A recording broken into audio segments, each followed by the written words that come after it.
ভাই ওরা যে বোমা ফুটাইলো তাহলে আলেমরা জঙ্গি নয় আমরা কেমনে বুঝবো? আমি বলবো বন্ধু, আপনার সাথে আমি দ্বিমত করছি না। যদি আপনার পাড়ার কোন একজন খ্রিস্টান অথবা হিন্দু যুবক ছেলে 2 বছর দাড়ি না কামায়, তার দাড়ি আমার চেয়ে বড় হওয়ার সম্ভাবনা আছে না নাই? এই জাতীয় কোন মুসলিম ভাড়াটিয়া সন্ত্রাসীকে যদি ভারতের আমেরিকার সিআইএ, ইসরায়েলের মোসাদের গোয়েন্দারা টাকার বিনিময়ে কিনে নিয়ে বলে তুই দাড়ি কামাইস না, দাড়ি বড় হোক, দাড়ি বড় হওয়ার পরে তাকে বলে যা বাইতুল মুকাররম 500 টাকা দিয়ে একটা টুপি কিন, দোকানদার কি বিক্রি করবে না? টুপি ব্যক্তি বিক্রি করতে গিয়ে দোকানদার কি আইডি কার্ড চায় নাকি? তাহলে সে একটা সুন্দর টুপি মাথায় দিল, 500 টাকা দিয়ে একটা পাঞ্জাবি কিনলো, কেনার পরে ওই লোকটা যদি বাইতুল মুকাররম মসজিদের সামনে একটা বোমা ফুটাইয়া দেয়, আপনি বলবেন হুজুর রায় ফুটাইছে।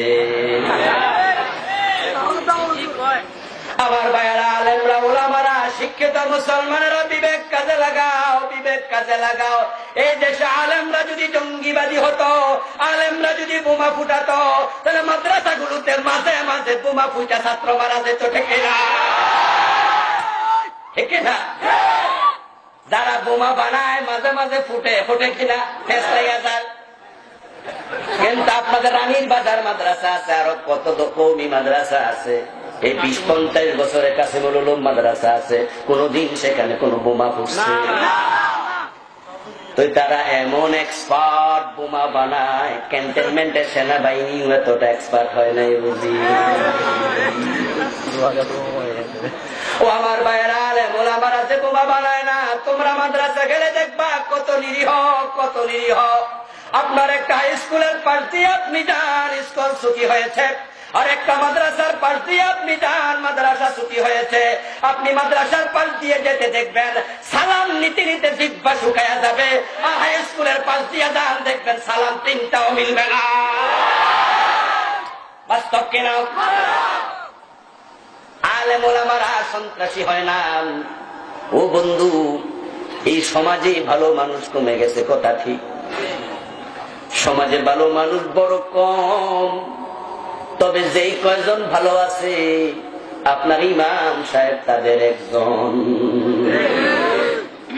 আপনার মসজিদের ইমামের দিকে তাকান, এলাকার কোন সাদাবাজির সাথে ইমামে পাওয়া যাবে না, ঠিক না? এলাকার টেন্ডারবাজিতে ইমাম পাওয়া যাবে না, এলাকার জমি দখলে ইমাম পাওয়া যাবে না, এলাকার মদখোর গাঁজাখোর আড্ডা ইমামকে পাওয়া যাবে না, কোন অন্যায় কাজে ইমাম পাওয়া যায় না।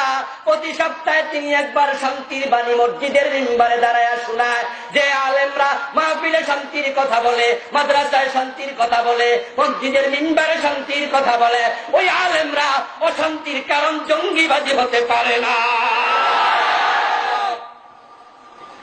তাহলে তাদের কি খবর যারা শায়েখ আব্দুর রহমানের মতো?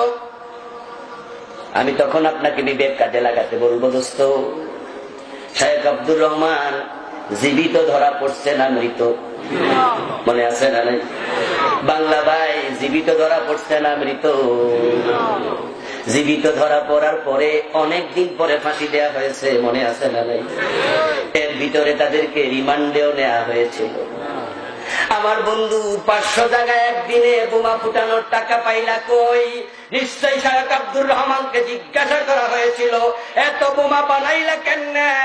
বোমা বানানোর সময় 2-4 জন যদি ফুইটা মারা যাইতো, গোয়েন্দা বিভাগ আগে টের পাইতো। যেহেতু বাংলাদেশের 500 জায়গায় সাথে বোমা ফুটার আগে কোথাও বোমা ফুটে মানুষ মারা যায় নাই, এতে বোঝা যায় বোমাগুলো বাংলার মাটিতে বানানো হয় নাই।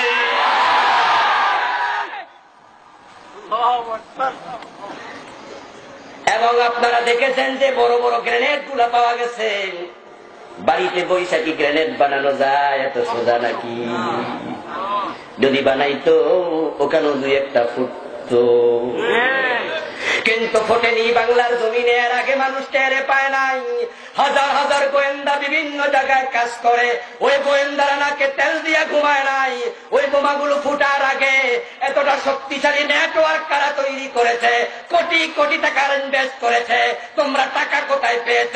নিশ্চয়ই মানবে তারা তাদের নাম সব বলে দিয়েছে, তাদের পাশে আমরা দেখেছি, কিন্তু তাদেরকে কে সহযোগিতা করেছে তাদের নাম আমরা শুনি নাই। এতে প্রমাণ হয় সাহায্যকারী বাংলাদেশে না, বাহিরে কেউ আছে, তাদের নাম প্রকাশ করার ক্ষমতা বাংলার গভর্নমেন্টের নাই।